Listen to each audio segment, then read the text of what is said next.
밤마다 쓰는 나의 신앙일기 TV 데일리 큐티 나무향기입니다. 오늘은 룻기 3장 14절에서 18절을 묵상하겠습니다.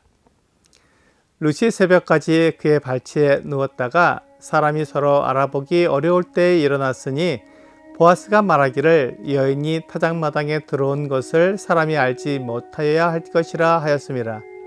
보아스가 이르되 내 겉옷을 가져다가 그것을 펴서 잡으라 하매 그것을 펴서 잡으니 보리를 6번 되어 룻에게 지어주고 성읍으로 들어가니라.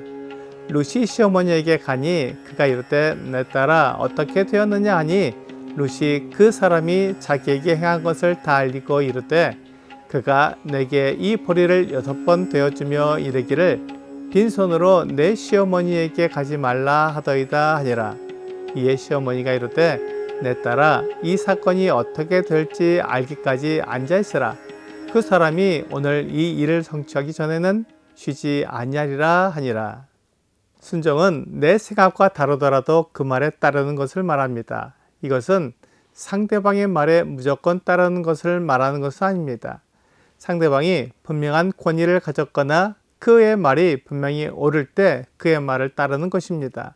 만일 남편과 아내가 어떤 일에 대한 결정을 내려야 할 때 아내는 남편의 결정을 따라야 합니다. 물론 남편이 내린 결정이 옳지 않는 때에는 그에 대해 말해야 합니다.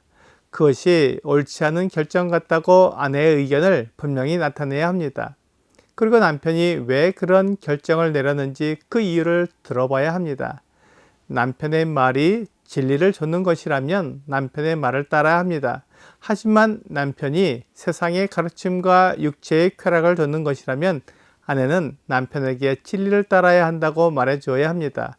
이때 아내가 남편을 무시하거나 아내의 생각이 더 옳다고 말하면 남편의 마음이 상합니다. 그래서 고집을 부릴 수 있습니다. 그 결정이 올바른 결정이 아님에도 그 결정에 따르라고 주장하게 됩니다.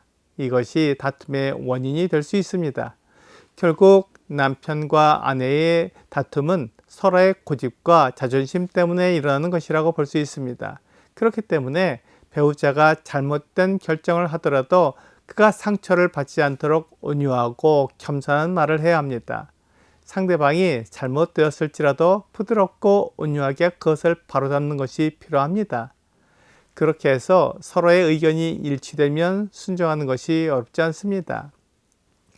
예레미야 42장 6절은 우리가 당신을 우리 하나님 여호와께 보내면 그의 목소리가 우리에게 좋든지 좋지 않든지를 막론하고 순종하려 함이라.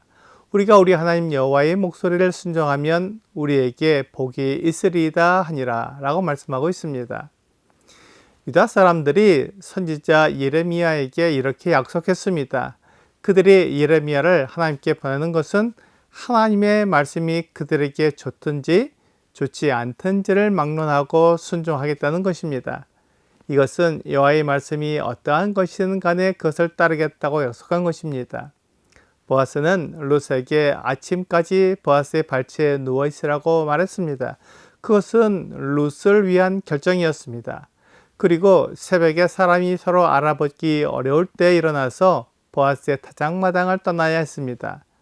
탈무드의 주석인 미슈나에는 어떤 사람이 이방 여인과 성적인 관계를 가졌다고 의심을 받게 되면 그는 그 여인과 계대 결혼을 할 수 없게 된다고 말하고 있습니다.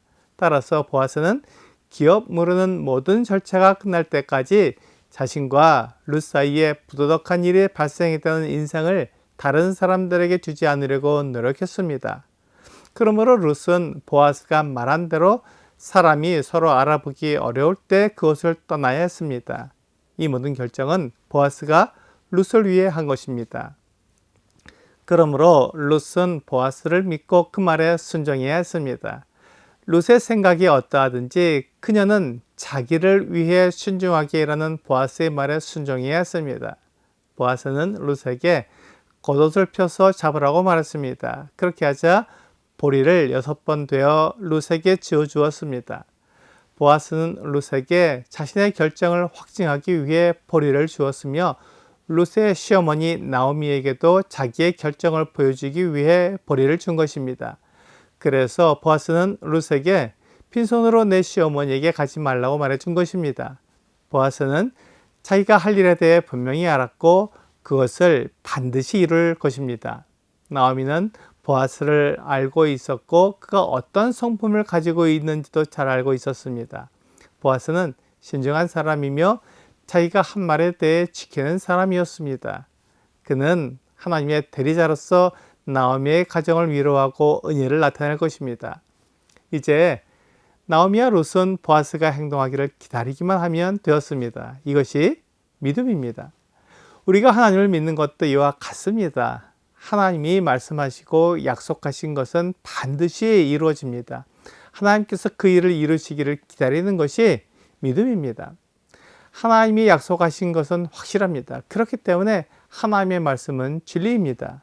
요한복음 17장 17절은 그들을 진리로 거룩하게 하옵소서 아버지의 말씀은 진리니이다 라고 말씀하고 있습니다. 아버지의 말씀은 진리입니다. 하나님이 말씀하신 것은 헛되이 돌아오지 않고 반드시 이루어집니다. 그렇기 때문에 하나님의 말씀을 믿는 것은 확실합니다. 이 믿음을 가지고 성경을 읽으면 하나님이 약속하신 것이 반드시 이루어졌고 하나님을 믿는 사람들이 하나님의 인도하심과 보호하심을 받는 것을 볼 수 있습니다. 하지만 하나님을 믿지 않는 사람은 망하게 됩니다. 요한복음 3장 18절은 그를 믿는 자는 심판을 받지 아니하는 것이요 믿지 아니하는 자는 하나님의 독생자의 이름을 믿지 아니하므로 벌써 심판을 받은 것이니라 라고 말씀하고 있습니다. 하나님을 믿지 않는 사람은 하나님이 약속하신 구원자이신 하나님의 독생자를 믿지 않는 것이기 때문에 벌써 심판을 받은 것입니다. 그가 망하는 것은 하나님을 믿지 않았기 때문입니다.